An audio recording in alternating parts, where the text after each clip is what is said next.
What's going on, guys? It's your boy Gio from HAIRGC, back at it again with another video. And in this one, we're going to be giving shaving and grooming tips for an audience that I feel I have personally neglected, and that is teenagers. So without further ado, let's get into it.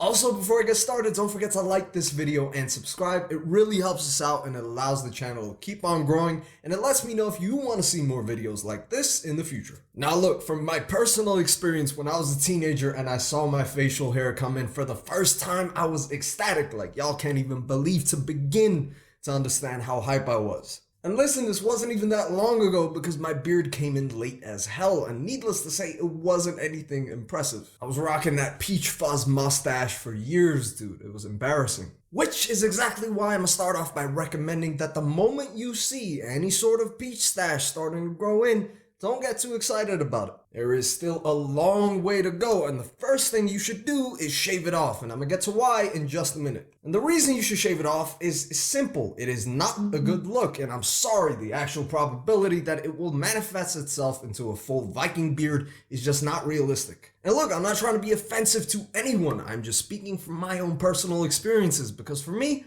all it did was stay the same length. It didn't get thicker. It didn't change its shape. It was just there for a whole year, just chilling like that. Just shave it off and try to wait until it comes back a little more robust with some volume, because as a teenager, when you shave, the hair does kind of stimulate itself to grow back a little thicker and longer. And you can get a rough picture of what kind of facial hair you're gonna have in approximately 1 to 2 years if you look at your parents or your grandparents, because it is all about genetics.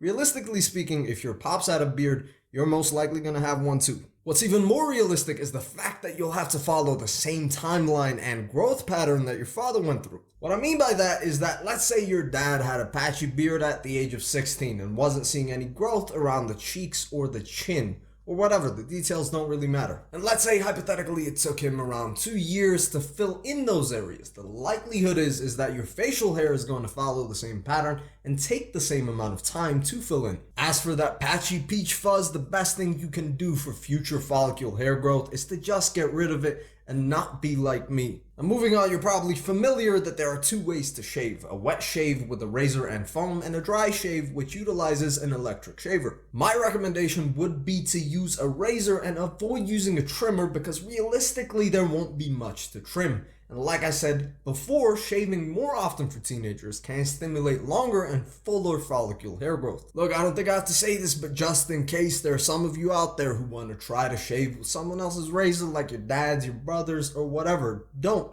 By using someone else's razor, you're putting yourself at risk of infection, and vice versa. Besides, the blade might be dull and the probability of nicks, skin irritation, razor burn, and bumps will be higher. Which is an excellent segue to using a good quality razor, because for beginners it's simple. The more blades there are, the smoother the shave. Never shave with a dull razor. If it gets dull, you get a new one. It's the best way to ensure that you don't get zits, ingrown hairs, or breakouts. Because I know that being a teenager is tough, but being a teenager with acne is a whole lot tougher. It's preferable to use shaving cream or gel containing glycerin. Avoid using soap as it dries out your skin. Experiment, but never use a razor without shaving cream anywhere on your body. It'll just be a bloody mess. Additionally, use aftershave to keep everything smelling nice. But pro tip, don't use aftershave if you plan on using cologne, because you don't want the 2 scents to start clashing. If you want everything to complement each other and stay smelling nice, or you could just buy non-scented aftershave and just call it a day. Anyways, that is all I have for you guys today. Don't forget to smash that like button and subscribe. It really helps us out.